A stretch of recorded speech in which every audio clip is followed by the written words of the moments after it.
Selamat malam, perkenalkan saya Jeremy Sergiawan sebagai perwakilan kelompok 7 yang ingin memenuhi tugas kewarganegaraan yang diampu oleh Dr. Purwani Puji Utami SE, MPD. Dan perkenalkan anggota kelompok 7 yaitu Kenalkan nama saya Jessica. Kenalkan nama saya Raga Juliawati. Kenalkan nama saya Selaras Putri Hermawati. Perkenalkan nama saya Anissa Amrosaini. Sebelumnya adalah perkenalan dari anggota kelompok 7. Kami dalam video ini akan menjelaskan materi tentang ketahanan nasional.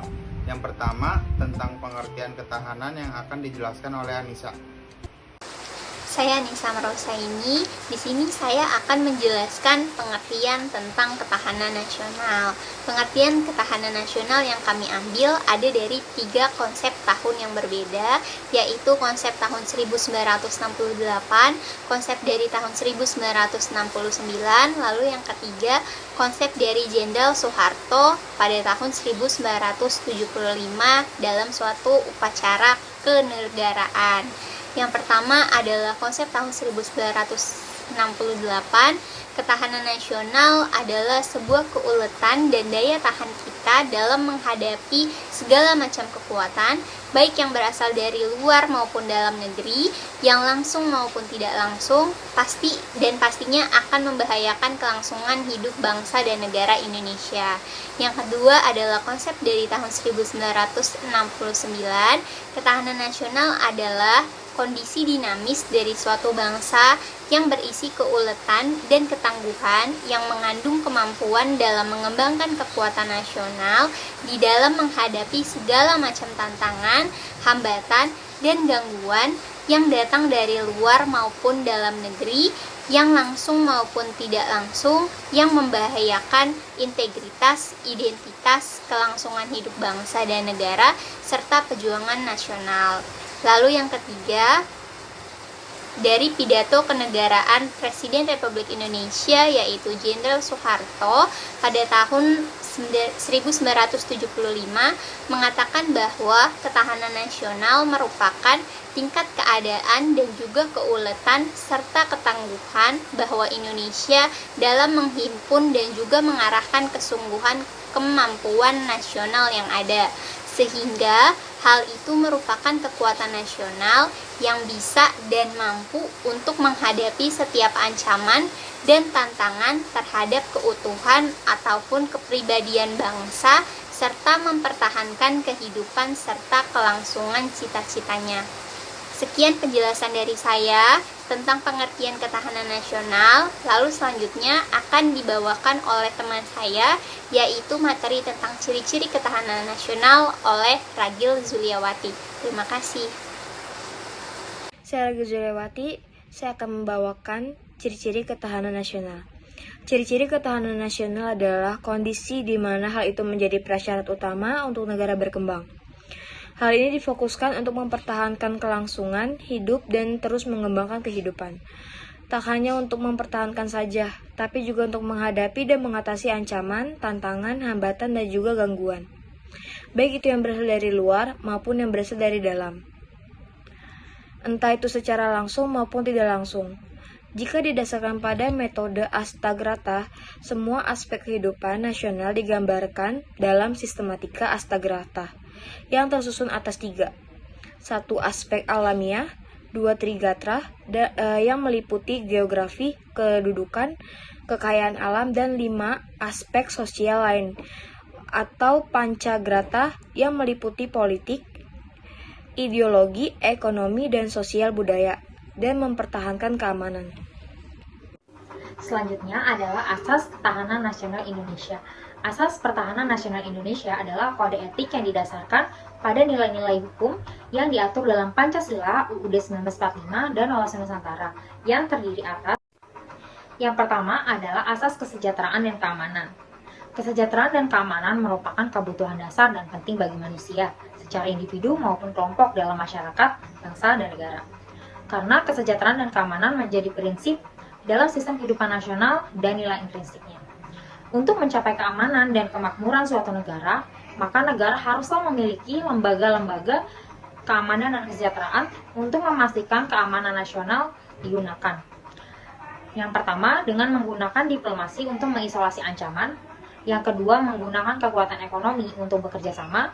Yang ketiga, menggunakan layanan intelijen untuk mendeteksi ancaman dan melindungi rahasia negara. Yang keempat, menjaga angkatan bersenjata yang efektif. Yang kelima, melakukan pertahanan sipil dan menjaga kebudayaan nasional. Selanjutnya adalah asas komprehensif integral. Sistem kehidupan nasional mencakup semua aspek kehidupan bangsa secara keseluruhan dan sistematis dalam perwujudan persatuan dan kesatuan dari aspek dari seluruh harus seimbang, harmonis, dan selaras kehidupan masyarakat berbangsa dan bernegara. Oleh karena itu, studi ketahanan nasional Indonesia mencakup semua aspek kehidupan bangsa secara keseluruhan, menyeluruh, komprehensif, terpadu, dan integral. Yang ketiga adalah asas mawas ke dalam dan mawas keluar. Sistem kehidupan nasional merupakan perpaduan antara aspek interaksi kehidupan nasional. Sistem kehidupan nasional juga berinteraksi dengan lingkungan eksternal, terutama dengan lingkungan di sekitarnya. Karena setiap proses interaksi pasti akan timbul berbagai efek, baik itu efek buruk ataupun efek yang baik, bagi kehidupan bangsa itu sendiri. Untuk kita membutuhkan wawasan sikap dan introspektif keluar, maka diperlukanlah asas mawas ke dalam dan mawas keluar ini. Apa sih yang dimaksud dengan mawas ke dalam? Mawas ke dalam adalah suatu sikap waspada atau berhati-hati dengan situasi negara yang tidak diinginkan dalam sebuah bangsa dan negara. Mawas ke dalam bertujuan untuk menjaga kondisi kehidupan nasional dari efek negatif yang berasal dari aspek lingkungan di negara ini. Juga untuk menumbuhkan sifat dan kondisi kehidupan nasional itu sendiri didasarkan pada nilai-nilai kemandirian, untuk meningkatkan kualitas derajat kemandirian bangsa, tetapi tidak mengandung sikap isolasi atau nasionalisme yang sempit atau tertutup. Dan pengertian dari mawas keluar adalah waspada atau berhati-hati dengan negatif dampak yang ditimbulkan oleh dampak dari interaksi yang berasal dari lingkungan strategis luar negeri. Introspektif luar bertujuan untuk mengantisipasi dan berpartisipasi dalam menghadapi dampak negatif dari lingkungan strategis luar negeri. Untuk menjamin kepentingan nasional, kehidupan nasional harus mampu mengembangkan keamanan nasional. Dalam rangka mengatasi dampak negatif, untuk itu kita perlu kemampuan untuk membedakan antara tindakan yang dapat memberikan dampak positif dan dampak negatif bagi bangsa. Dan juga kita harus berpikir panjang ke masa depan untuk menghindari hal-hal yang tidak diinginkan dan akan disesali di kemudian hari. Jadi dengan demikian, interaksi dengan pihak luar harus didahulukan dalam bentuk kerjasama yang saling menguntungkan. Yang keempat adalah asas kekeluargaan. Asas kekeluargaan mengandung keadilan, kebijaksanaan, persatuan, kerjasama, toleransi, dan tanggung jawab dalam kehidupan bermasyarakat, berbangsa, dan bernegara. Konsepsi ketahanan nasional.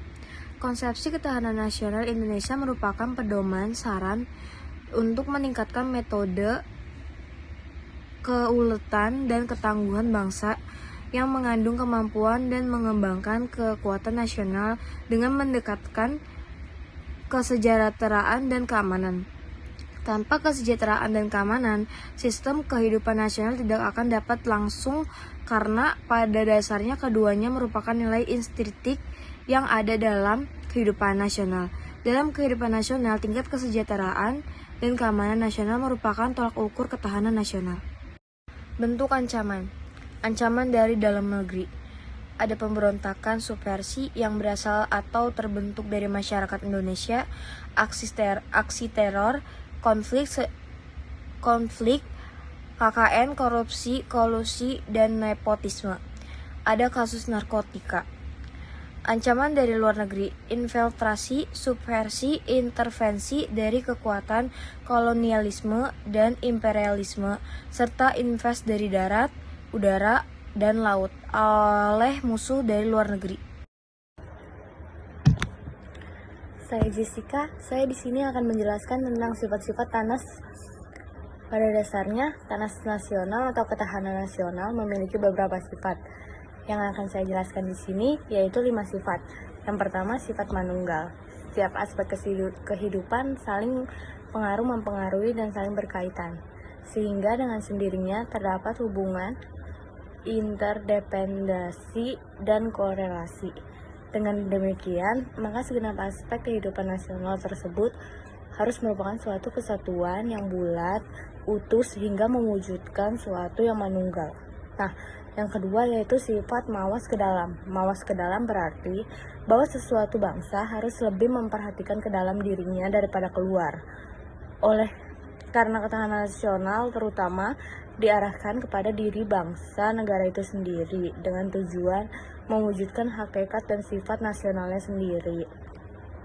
Nah, yang ketiga, sifat berwibawa. Sifat berwibawa yang dimaksud ialah ketahanan nasional suatu bangsa yang mampu menghadapi dan mengatasi segala tantangan, ancaman, dan hambatan, baik yang datang dari luar maupun dari dalam, yang langsung maupun tidak langsung akan dapat menjamin kelangsungan hidup bangsa dan negara tersebut. Yang keempat adalah sifat berubah menurut waktu. Konsepsi ketahanan nasional adalah bersifat objektif umum, maka secara teoritis konsepsi tersebut harus dapat diterapkan di negara manapun saja. Satu hal tidak boleh kita lupakan adalah bahwa faktor situasi dan kondisi negara yang bersangkutan adalah sangat menentukan. Saya Jeremy Lila Firgiawan, saya akan menjelaskan hubungan ketahanan nasional dengan wawasan Nusantara. Wawasan Nusantara dan ketahanan nasional memiliki keterkaitan satu sama lain. Wawasan Nusantara merupakan pedoman yang digunakan dalam proses tujuan pembangunan nasional. Sementara ketahanan nasional adalah suatu kondisi yang harus diwujudkan agar proses pencapaian tujuan nasional dapat berjalan sukses.